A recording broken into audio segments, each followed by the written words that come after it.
بسم الله الرحمن الرحيم.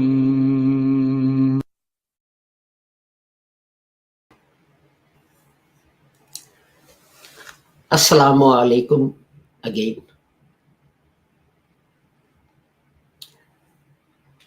Today it is Wednesday, the 2nd of November 2022, and in our series Reflections on the Holy Quran, this is broadcast number 369.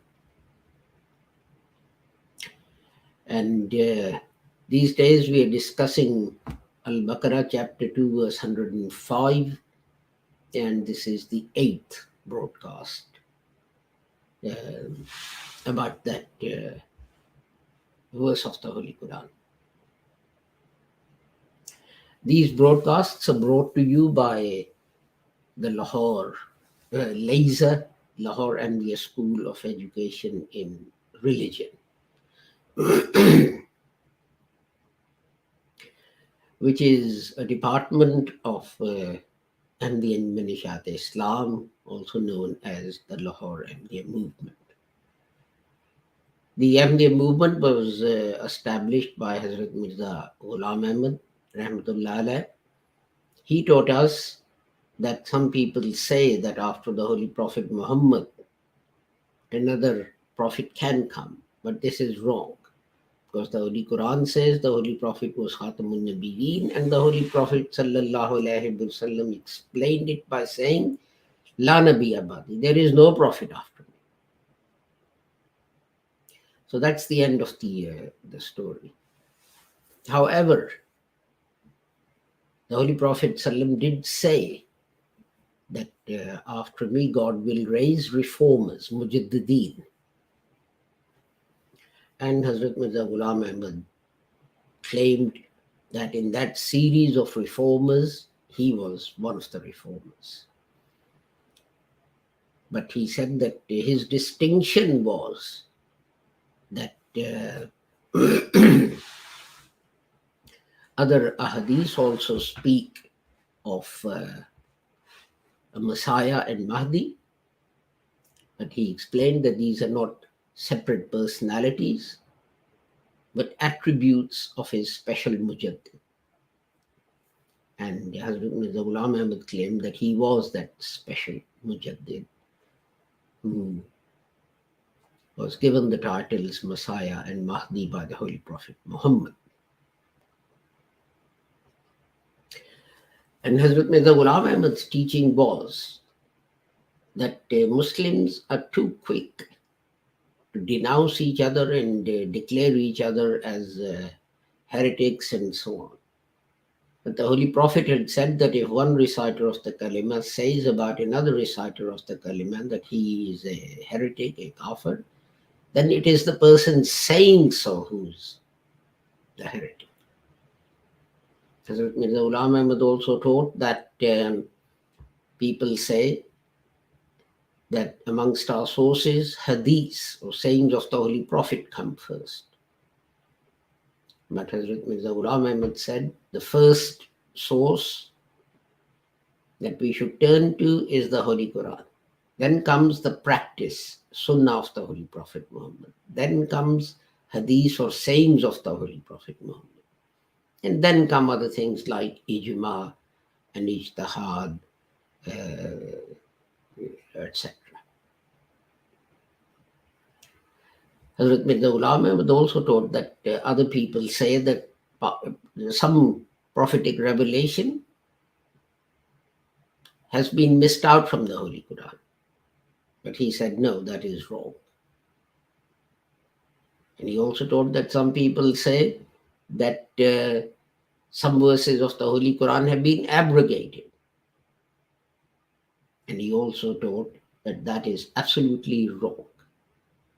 No verse of the Holy Quran is missing, or no verse of the Wahi, prophetic revelation, is missing from the Holy Quran.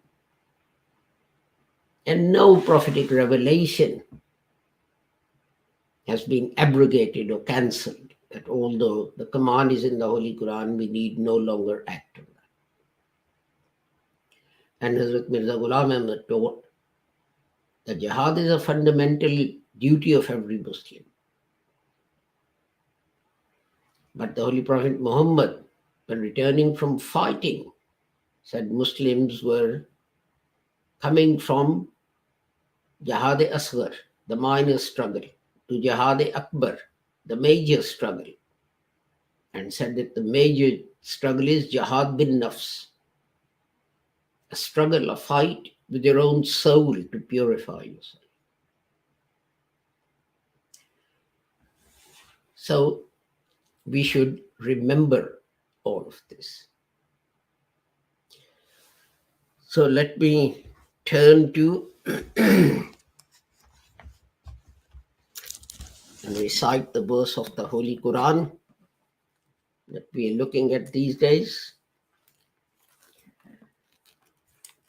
أعوذ بالله من الشيطان الرجيم بسم الله الرحمن الرحيم ما يود الذين كفروا من أهل الكتاب ولا المشركين أن ينزل عليكم من خير من ربكم والله يختص برحمته من يشاء والله ذو الفضل العظيم. Neither those who disbelieve from among the people of the book nor the polytheists like that any good should be sent down to you from your Lord. And Allah chooses whom He pleases for His mercy. And Allah is the Lord of mighty grace. Today we are going to look at the expression Wallahu. So let me turn to but before I turn to my notes, I will add the verse we are going to recite in Arabic, and I've highlighted on there the word that we are going to talk about today. So, Allah. Well, people say that its root is Hamza Lam Ha, which occurs in the Holy Quran in three forms, 2,851 times, 2,699 times as the proper noun, name of our Creator, Allah, 147 times again as a noun, this time common noun, Illah, which means God. And as I said, that the expression is Wallah, Wa simply means and.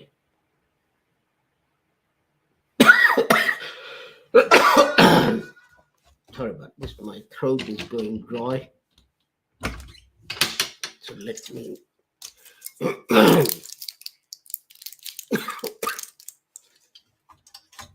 use a lozenge. Stop myself from coughing, I hope. So the expression is Wallah, Wa. This is the resumption particle, and of course Allah, the word we are talking about. As I said in many earlier broadcasts, that Ahmadis don't believe that Allah has a root, Hamza Lam Ha. we we believe that it's one word, the combined word Allah, which is the proper name. Even those who say that it's a combination of Al and Illah, they agree that Allah is the proper name of God. And I, as I said, talked about the word Allah many times before.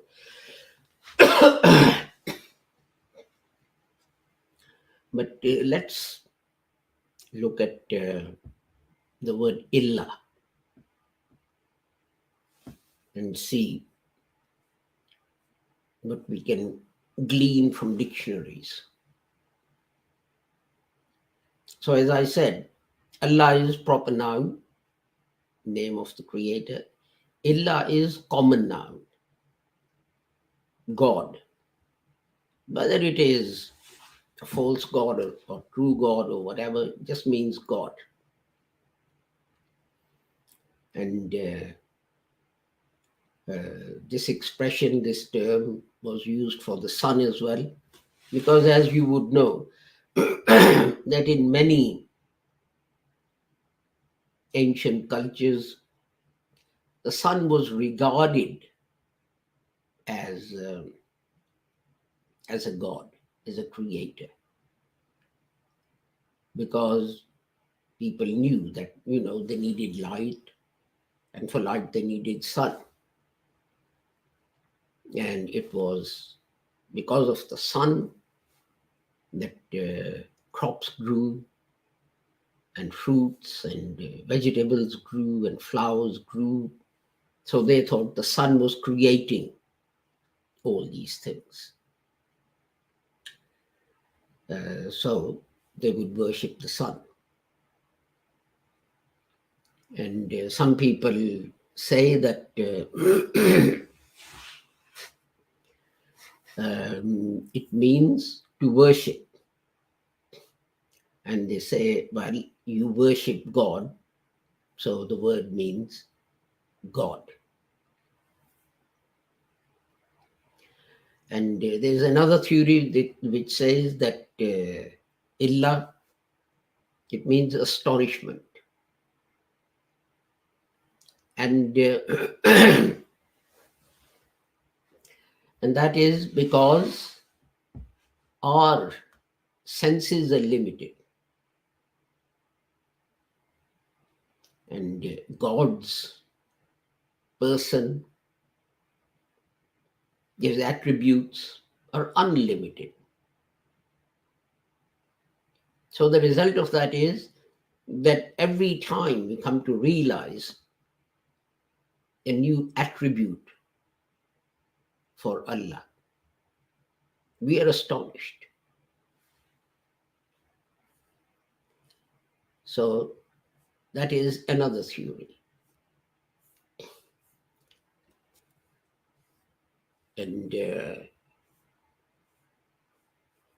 in fact, there's a saying in Arabic that don't try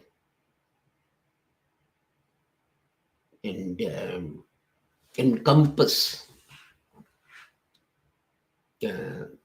God and all his attributes, because you will never be able to do it.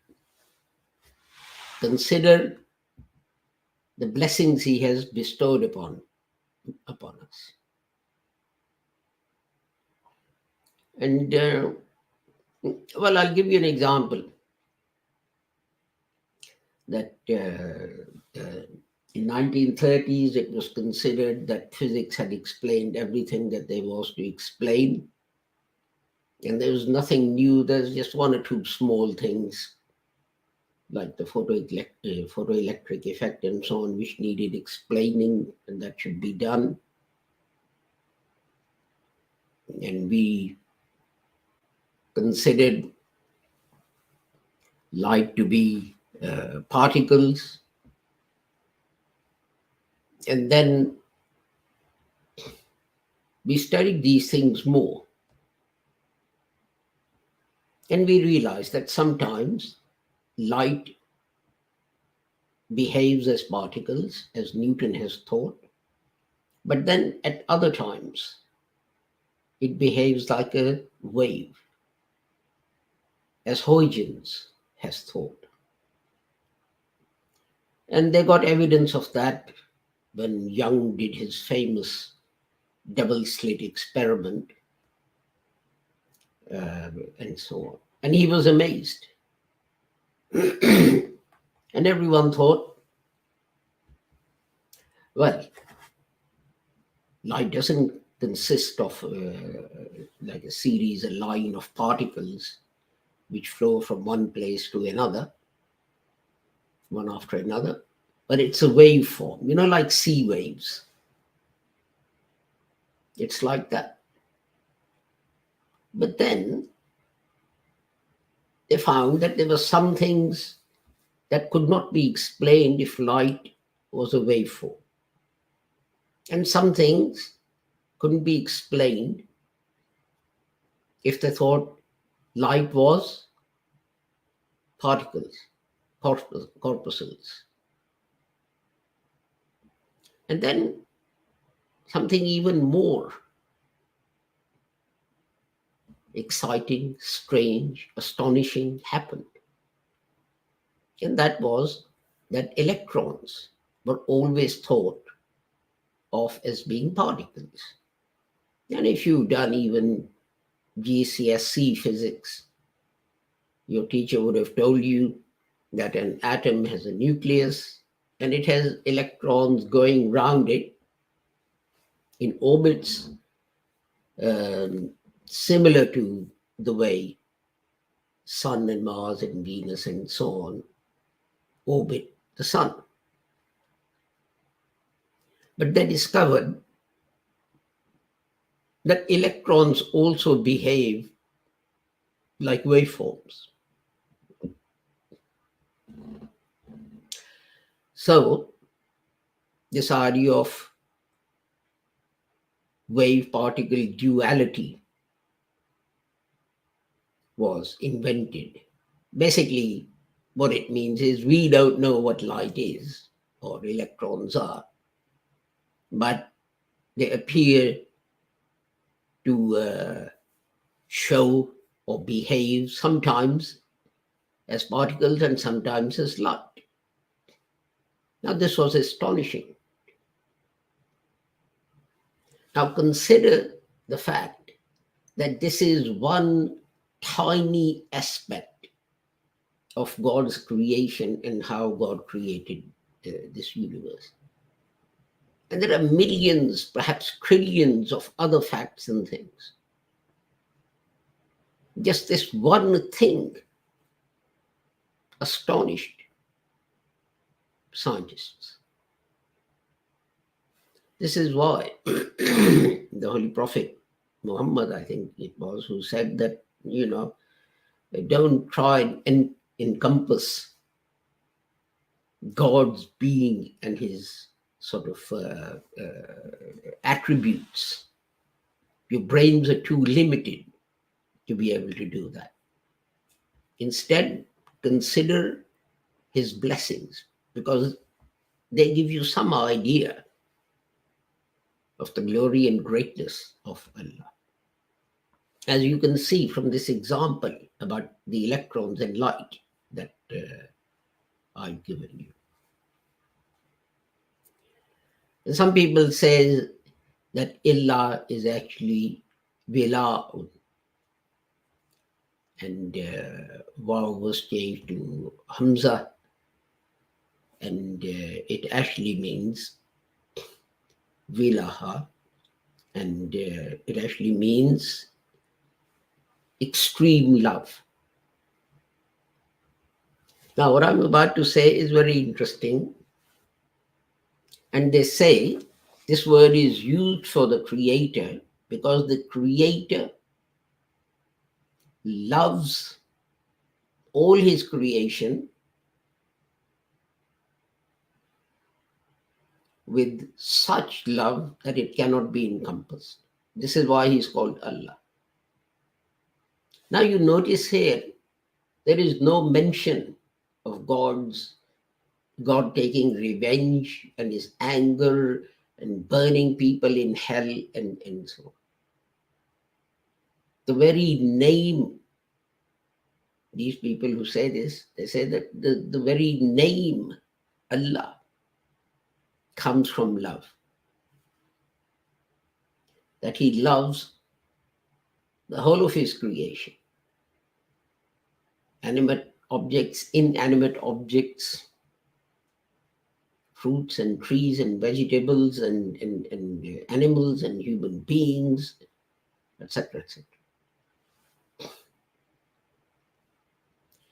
And this is why the Holy Quran says that every creation,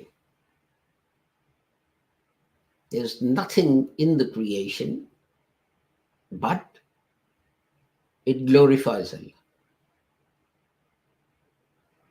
What that means is that they follow what they were created for. The easiest example, of course, is vegetables and flowers and fruits and so on. An apple tree never bears bananas or grapes or mangoes. You plant an apple tree and you know you're going to get apples. There's no surprise in there for you. Because that is what God has entrusted it to you, and that apple tree glorifies God by doing its duty, by producing apples. So that is glorifying Allah in practice. And some people say that this is from Laha Yeluhu Liyahan, which means hidden behind a curtain. Now, we cannot see God, so you can say that he's hidden behind a curtain. And they say this is why this word is used. And the Holy Quran, chapter 57, verse 3 says, وَالظَّاهِرُ وَالْبَاطِنُ, I am what is hidden and I am what is manifest. I am what you can see and I am what you can't see. Basically, I'm everything and I'm everywhere.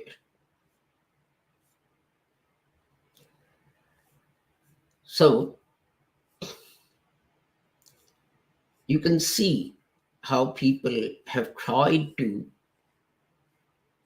explain the use of illah from different aspects. If it comes from this is how it applies to Allah. If it comes from that, this is how it applies to Allah. And one thing to remember is what chapter 7, verse 127 says, وَيَذَرَكَ وَآلِهَكَ, and give up